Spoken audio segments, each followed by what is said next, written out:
علی گڑھ مسلم سٹی کی یہ خاصیت ہے کہ یہاں اگر کوئی بگڑتا ہے تو مجاز بن جاتا ہے،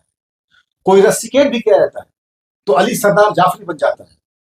کون علی سردار جعفری؟ وہی علی سردار جعفری جنہیں 1936 یعنی 1936 میں رسیکیٹ کر کے نکالا جاتا ہے، انہی کو 1986 میں یہی ادارہ انہی کو اپنی باہیں پھیلا کر خیر مقدم کرتا ہے اور ان کو ڈیلیٹ کی ڈگری سے نوازتا ہے۔ اس ادارے کی یہی خاصیت ہے کہ کوئی کلاس بنک کرنے کے لیے دیواریں کودتا ہے تو جاوید اختر بن جاتا ہے، کسی مہاجبی کے نازک ہاتھ قلم اٹھاتے ہیں تو اس پر چغتائی بن جاتی ہے، کوئی باغی نوجوان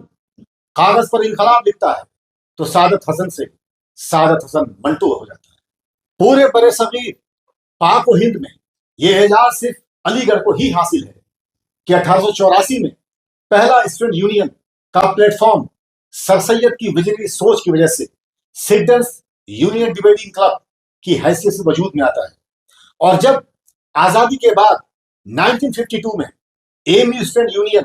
میں کنورٹ کیا جاتا ہے تو سٹیزنز یونین ڈیبیٹنگ کلب کے آخری سیکرٹری کی حیثیت سے اسٹوڈنٹ یونین کا آئین لکھنے کا اعزاز ایک افریقی طالب علم امین بلبلیہ کو حاصل ہوتا ہے۔ تو یقیناً سیاست کا یہ اعلیٰ معیار علی گڑھ میں ہی قائم ہو سکتا ہے کہ بنا کسی کاسٹ، کریڈ، ریجن کی لابی، پیسہ اور بل کے بغیر میریٹوریس گراؤنڈز پر ایک افریقی طالب علم ہندوستانی طلباء کی اکثریت میں سیکرٹری چنا جاتا ہے اور بعد میں A M U student union کا پہلا پریزیڈنٹ بھی چن کر آتا ہے۔ تقریباً 74 سال کے بعد یہ یاد مذاق میں ہی پھر تازہ ہو گئی جب اے ایم یو کے قدیم ترین ہال کی